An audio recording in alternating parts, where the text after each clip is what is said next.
Halo Halo guys, guys, selamat selamat datang di datang di Comcast Comcast Communication Communication Podcast. Podcast. TunePocket.com.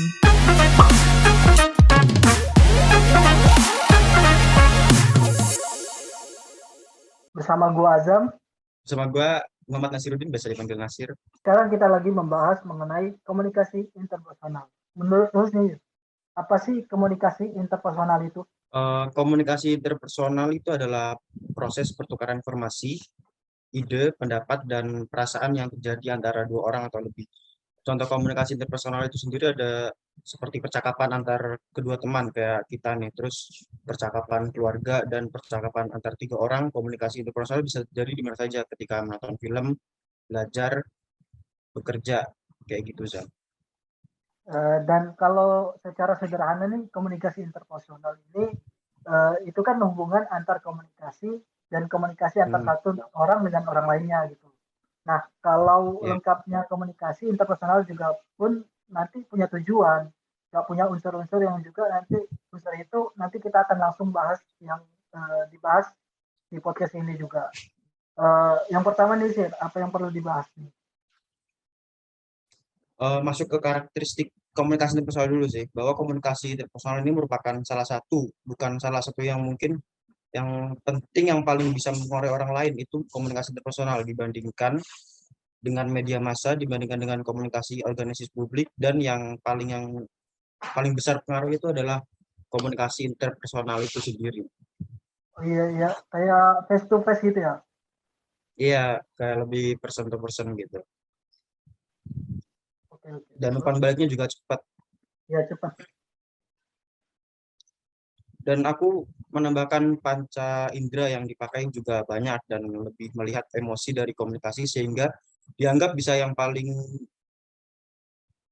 paling berpengaruh untuk menghargai orang lain gitulah pokoknya. Oh oke oke. Jadi kurang lebih gitu, gitu ya. Dan aku juga mau menambahkan nih dalam komunikasi interpersonal itu kan sudah pasti hubungannya tuh ada hubungan yang jelas. Iya gitu. Nggak ada orang komunikasi interpersonal dengan hubungannya tidak jelas. Kalau misalnya bohong loh, bapak dan anak, kemudian guru dan murid, penjual bakso dan pembeli bakso, artinya sudah ada hubungan yang jelas di antara keduanya ketika berkomunikasi. Dan namanya komunikasi interpersonal sendiri itu juga bisa dipakai untuk pengembangan hubungan. Pengembangan hubungan artinya apa dan gimana gitu. Nah, pengembangan hubungan-hubungan yang dari awal ini, yang awalnya interpersonal atau tidak dekat menjadi dekat personal gitu. Oh iya ya. Nggak mungkin dong kita berusaha dekat dengan orang lain yang menggunakan media massa, nggak mungkin. Iya sih. Terus karakteristiknya gimana nih? Nah, karakteristik yang perlu kita pahami itu dalam komunikasi interpersonal itu ada 4 yang harus kita lihat. Hmm, apa aja tuh? Kalau boleh tahu. Yang pertama itu mengenai numerikal ya. Numerikal itu banyaknya orang yang terlibat. Iya, Kemudian channel. media ya. Nah, ya. Dan kemudian itu ada feedback dan fraksinya. Feedback itu umpan balik. Kalau fraksi itu gimana maksudnya? Kalau fraksi itu maksudnya kerahasiaan konteks pembicaraan antara orang satu dengan orang yang lain gitu. Oke. Sekarang gantian dong. Sekarang kita bahas yang pertama, mungkin Mas Azam nih. Oke, sekarang kita bahas mengenai numerikal. Kalau komunikasi interpersonal kan nggak mungkin dong 4 sampai 7 orang itu kayaknya nggak bukan komunikasi interpersonal. Hmm, maksimal Dari berarti ya. ya maksimal. Dari dari segi numeral dari segi numeral itu mereka tidak, karena dari segi nomor mungkin hanya 2 atau 3 orang gitu komunikasi. Oh. Ini kalau kita berbicara mengenai konteks personal, nggak mungkin beramai-ramai banyak kan ya? Iya, nggak mungkin kita komunikasi interpersonal tapi kita kayak ceramah gitu. Iya, iya, iya. Terus, oke, nah terus yang kedua dari channel biasanya tatap muka langsung ya. Kalaupun unggulkan media, biasanya media-media yang sifatnya pribadi seperti kayak WhatsApp, Instagram, kemudian telepon itu nggak mungkin pakai televisi LED. aneh. Biasanya teman-teman ini banyak tanya yang kayak gitu, misalkan, Pak Iya. kalau internasional ya kalau internasional ini bisa enggak sih kita melalui media sosial? Apakah media sosial ya, termasuk internasional gitu? Nah, kalau memang dalam konteks nanti dibahas pada dalam segi privasinya sih. Oh gitu, berarti dari saluran dulu ya? Nah, ya setelah media kemudian adanya sebuah feedback gitu. Ya feedback. Kalau feedbacknya cepat, maka ya kemungkinan adalah komunikasi interpersonal itu yang terjadi. Lang oh berarti langsung ya langsung terjadi gitu. Betul betul. Langsung kan nggak mungkin diajak ngomong, Zam besok makan bakso yuk, terus kayak Loading dulu loading gitu. dulu gitu. Nah, ya kan nggak mungkin ya, karena loading dulu dibalas atau 2 sampai 3 hari itu nggak mungkin langsung langsung jawab gitu. Biasanya seperti itu. Nah, kalau adanya sebuah feedback yang mudah atau yang dapat segera dilakukan, maka itu kecenderungannya adalah komunikasi interpersonal. Ya cepat tadi itu cepat, umpan baliknya cepat ya. Nah, kita masuk privacy ini. Iya, cepat. Nah, privasi itu Kalau gimana? Gimana privasi? kalau privacy ini begini, dalam konteks komunikasi interpersonal biasanya dibicarakan adalah hal-hal yang sifatnya pribadi kan, makanya itu namanya privacy. Nah, artinya nggak boleh diketahui oleh orang banyak. Oke, contohnya tuh kayak gimana tuh? Misalkan nih gimana? Contohnya misalkan kayak, ukuran celana kamu berapa atau Oh, apa gitu. bisa. Nah, ya gitu. Terus Eh, ada juga beberapa tertentu yang tidak mau orang lain tahu gitu. Kalau apa? dalam konteks media sosial, apa itu komunikasi interpersonal tidak tergantung medianya. Kalau yang digunakan DM pribadi ya, mungkin termasuk komunikasi interpersonalnya itu sendiri. Nah, tapi kalau yang digunakan Instagram aja nih, seperti komen. Nah, kalau komen bukan komunikasi interpersonal, karena kan nggak jelas yang terlibat pesertanya. Komunitasnya berapa, kemudian setelah itu feedbacknya juga nggak jelas. Apakah nanti akan dapat feedback dari siapa? Isinya tuh kayak random aja gitu. Diomongkan konteksnya pasti bukan konteks pribadi, pasti umum seperti itu.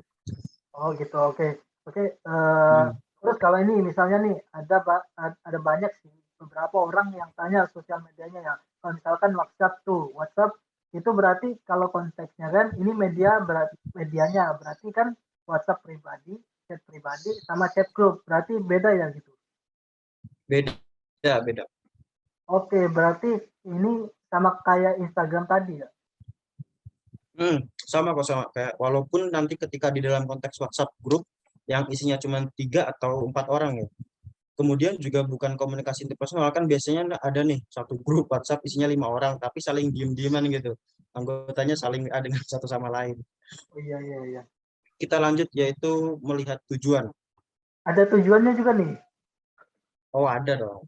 Memang ada tujuan. Nah, komunikasi interpersonal yang pertama itu untuk membentuk konsep diri. Sudah kita pas di awal-awal materi kan mengenai rantai ilmu komunikasi yang pernah dibahas waktu itu, bahwa membentuk konsep diri walaupun Iya, iya. memang bisa dipengaruhi juga dari media massa, tapi yang paling banyak adalah interpersonal. Hmm. Intrapersonal. Iya, ya. Karena ketika kita lahir di awal, kayak contoh, pasti kan ketemunya kan kayak, contoh ya, mesti ketemunya ke ibu gitu kan. Ya, ya.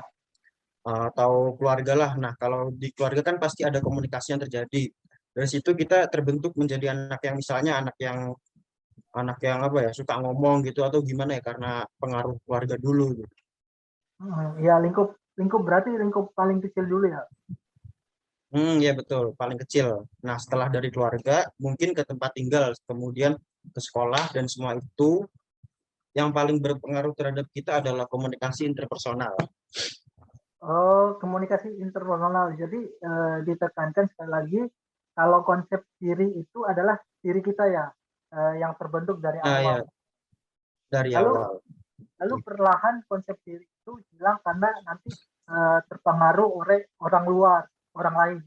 Hmm, iya orang lain. Nah, melalui komunikasi interpersonal itu salah satunya kalau kita biasanya waktu kecil ditanya nih, kamu nanti kalau besar cita-citanya mau jadi apa? Terus wah banyak, ada yang masih misal kayak dokter, pilot, polisi, terus ya sebagainya lah. Tapi kalau kita dewasa itu Kita semakin wah realistis. iya mungkin karena kita mempunyai kehidupan ya dari berbagai macam orang, ketika ditanya apa cita-citamu, yang penting saya gimana, Yang yang penting penting saya sukses gitu. Yang iya penting betul, sukses. yang penting sukses gitu. Artinya sudah mulai berubah konsep dirinya gitu. Ini juga karena pengaruh dari orang lain ya. Ya ya orang lain. Nah, sekarang nih kita masuk ke tujuan yang kedua nih. Apa nih yang tujuan kedua? Yang kedua itu untuk membangun hubungan seperti yang dijelaskan tadi. Kan nggak mungkin kalau kita ingin dekati calon mertua misalnya dari koran, itu nggak mungkin Nggak mungkin. lewat koran. Jadi Iya ya, nggak mungkin banget. ya nggak mungkin sih untuk mendekati cewek, tapi lewat webinar itu nggak mungkin. Nggak mungkin, nggak mungkin. Biasanya juga bisa menggunakan kayak gombalan ke pasangannya atau hadiah lah, macam-macam bentuknya. Nah itu komunikasi interpersonal itu. Eh, nah, terus ada lagi nih menolong orang lain nih. Nah kalau menolong orang lain ini sebenarnya sudah ada contoh nyatanya, adalah sebuah profesi juga ada sih contohnya di situ. Oh, gimana tuh yang sebuah profesi? Ya, kalau profesi ya kayak konsultan dengan komunikasi interpersonal itu untuk menolong orang lain, walaupun bentuk pertolongannya bayar ya bayar, tapi dia digunakan itu untuk menolong orang bagaimana orang tersebut bisa lepas dari masalahnya. Nah, itu contoh dari profesi. Oke, oke. Lalu contoh menariknya nih, kena kayak psikolog konsultan Ya, psikologi. psikolog. Nggak mungkin konsultasi tapi dia membocorkan ke orang lain, itu kan nggak mungkin. Nggak mungkin. Konteksnya adalah komunikasi interpersonal kayak gitu. Ya, artinya memang bahwa dengan komunikasi gitu ya, kalau kita bicara mengenai contoh, simpel ada kan orang sama teman curhat, kemudian hal tersebut menjadi lebih bahagia gitu. Iya sih, karena Karena komunikasi interpersonalnya gitu. lalu lalu tujuan yang lain lagi nih, ada membujuk orang lain atau persuasi. Nah, ini biasanya Iya, kalau persuasi ini sukanya teman-teman nih, misalnya ada kuis nih atau ujian, itu jawabannya pasti mempersuasi orang lain. iya, iya, mempersuasi Pasti pasti. itu, tapi memang memang benar sih, salah satu tujuan komunikasi interpersonal merupakan mempersuasi orang lain.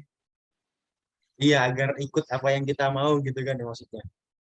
Ya, agar ikut yang kita mau, dan sebenarnya kalau kita nggak ngomong soal persuasi orang lain itu, selain komunikasi interpersonal, apakah itu bisa kayak berpidato atau ceramah, kita bisa enggak.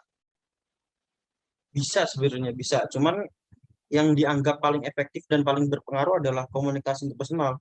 Nah, ingat ya, yang paling berpengaruh bukan dalam artian yang paling besar cakupannya. Memang kalau dari media massa mungkin jangkauannya lebih besar sehingga kelihatannya lebih berpengaruh.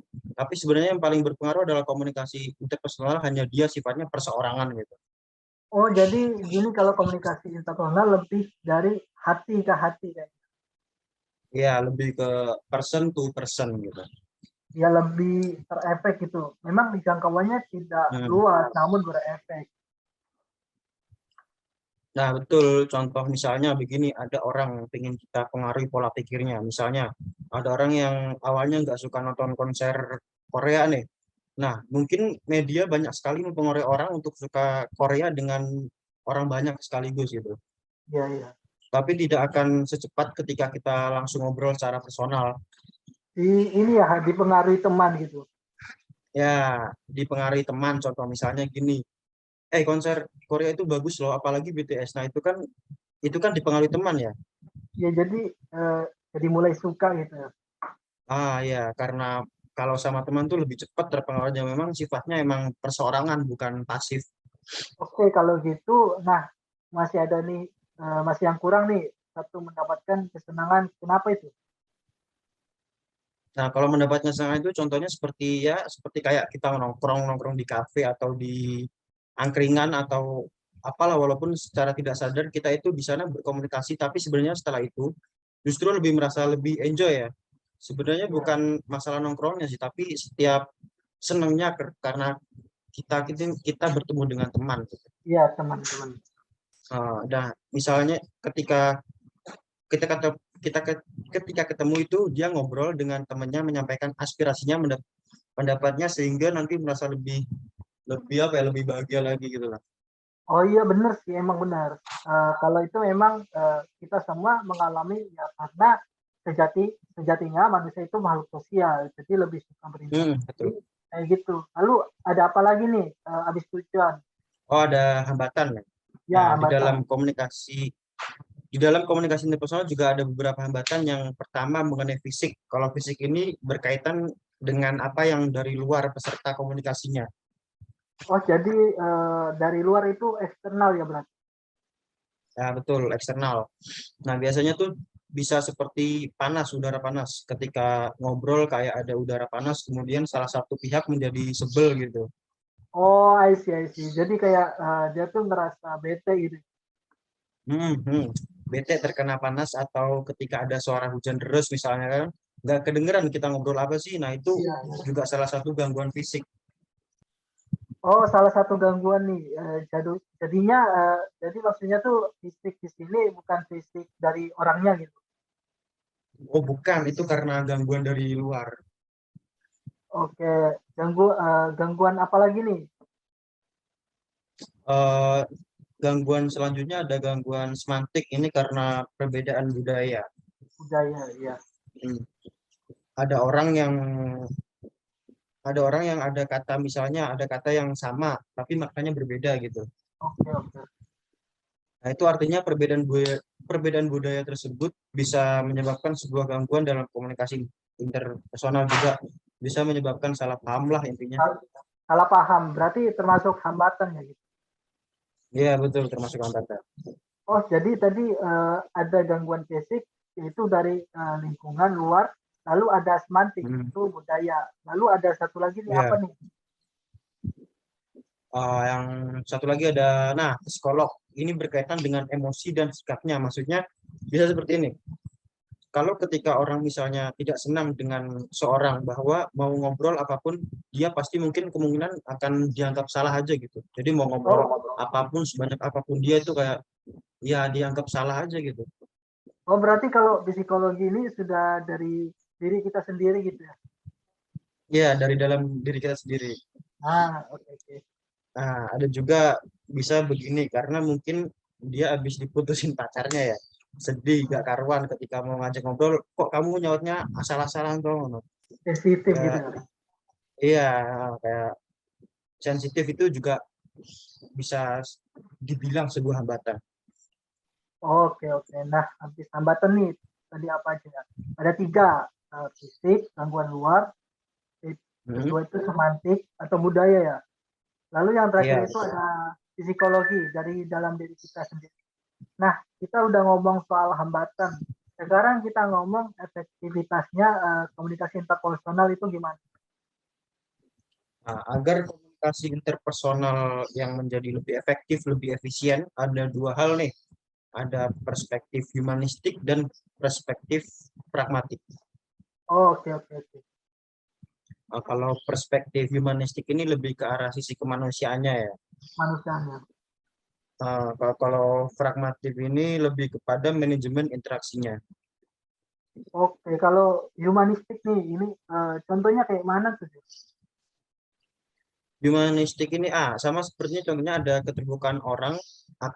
Kalau misalnya semakin terbuka satu sama lain, maka komunikasi personalnya itu semakin lancar. Oh, semakin lancar gitu. Karena nggak ada yang tersembunyi antara dia dan kita. Karena memang sudah saling mengerti gitu ya. Nah, ya, misal lagi begini, ada anak nih ya, kalau janjian itu sering telat atau istilahnya ngaret lah sekarang. Iya, iya. Nah, kalau karena kita memang udah terbiasa terbuka seperti itu kan, ketika dia telat ya udah biasa, kita nggak ada perasaan marah lagi gitu. Tapi kalau misalnya itu temennya yang baru-baru nih, pasti marah, janjian jam 7 kok datangnya jam 9 misalnya. Ini fakta ya. Ini fakta, fakta iya. Jadi kalau kayak misalnya nih tadi kayak aku nih Nasir nih katanya mau jam 8, taunya jam 10. Gimana sih? Iya, iya. Iya kan, tapi karena kita udah berteman kan ya. Iya, jadi komunikasi interpersonal baik gitu. Iya. Nah, Oke, lalu lanjut ada nih. lagi dari segi humanistik yaitu empati. Nah, empati ini contohnya kita bisa merasakan apa yang dirasakan oleh lawan bicara kita. Lawan bicara. Misalnya patah hati tadi kayak misal Azam lagi patah hati terus bisa nih cerita ke aku. Nah, terus kok dia coba ngobrol kayak beda gini ya. Nah, itu bisa menjadi lebih efektif lagi komunikasi interpersonalnya. Oke, oke.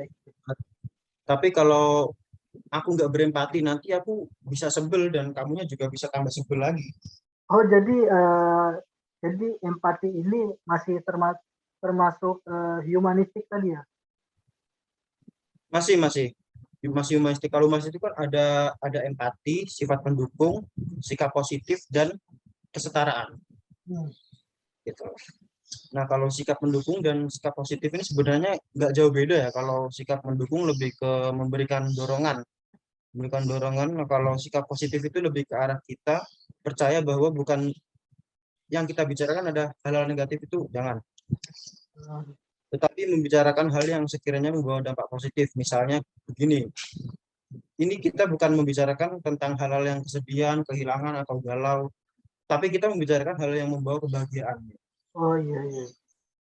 Hmm. Misalnya tadi kamu lagi patah hati ya, udahlah berarti dia udah nggak baik buat kamu dan macam-macam gitu. Berarti itu mendukung ya, mendukung. Iya, mendukung, bersikap positif, bukan justru malah menjatuhkan. Nah iya menjatuhkan. Nah setelah kesetaraan nih apa? Kalau kesetaraan itu, eh, jadi kesetaraan lebih kepada kita harus saling merasa kesepahaman bahwa kamu berharga, saya pun juga berharga, kita sama-sama berharga gitu. Oh jadi nggak ada yang merasa lebih tinggi dan lebih rendah gitu.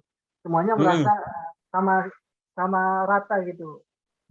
iya. Pragmatis berarti itu ya. Nah, ya, kalau pragmatis lebih ke manajemen interaksi sih. Kalau di pragmatis itu ada kepercayaan diri, kebersatuan, manajemen interaksi, ekspresif, dan orientasi pada orang lain. Oke, oke. Nah, kalau yang percaya diri tadi, bahwa semakin kita percaya diri ngobrolnya, maka semakin efektif komunikasinya, itu yang kalau percaya diri. Oh berarti nggak ragu berarti. Nggak ragu. Hmm, ya, nggak ragu. Nah, kemudian ada kebersatuan. Kebersatuan ini hampir sama dengan kesetaraan ya. Oh, yang artinya tidak ada yang lebih tinggi, tidak ada yang lebih rendah, berarti semuanya rata gitu. Iya, semua sama. Jadi misalkan nih kita ngobrol dengan orang yang secara pendidikan itu lebih tinggi daripada kita, bukan lebih tinggi sih, lebih rendah. Jadi Hmm, jangan kita ngomong yang eh, bahasanya tuh bisa dia mengerti secara pendidikan gitu. iya, dan itu nggak efektif. Kemudian manajemen interaksi begini, walaupun temanmu nggak lucu ya, walaupun temanmu nggak lucu, kita harus tetap menghargai gitu. Iya harus Walaupun nggak menghargai. lucu ya, iya, walaupun nggak lucu ya ketawa lah, hargai sehingga dia merasa lebih baik. Oh, berarti ternyata temanku ini memperhatikanku ketika aku sedang berbicara atau sedang memberikan humor gitu. Iya, jangan malah temannya ngelucu, kita malah biasanya nih kita temannya ngelucu nih, temannya ngelucu, yang lainnya pada masih asik main HP sendiri nih. Iya, dan yang terakhir nih ya, kalau karena waktunya udah lumayan lama juga ya, kayak yaitu ada orientasi pada orang lain. Nah, kalau kita ngobrol itu jangan memikirkan diri sendiri. Jadi, misal kalau kita suka game, jangan bicara game terus. Lawan bicara itu kita belum tentu tahu dia masalah game gitu.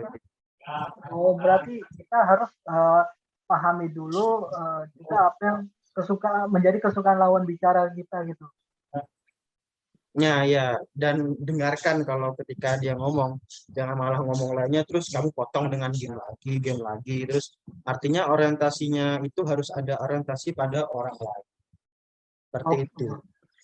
Jadi diingat ya guys, tadi itu seputar komunikasi interpersonal dan nanti mungkin lain kali bisa praktekkan dalam kehidupan sehari-hari gitu agar komunikasinya tuh Betul. berjalan lebih lancar, jadi gak jelas gitu. Yang tadinya nggak Iya, iya. jelas jadi lancar. Nah kalau begitu guys, kita akhiri sudah podcast hari ini atau podcast hari ini. Semoga dapat menambah wawasan dari Amin. diri kita berdua dan teman-teman sekalian seputar komunikasi interpersonal gitu. Kita dari Commerce Uinsa bersama saya Azam. Saya Nasir. Sampai ketemu. ketemu. Oke. TunePocket.com.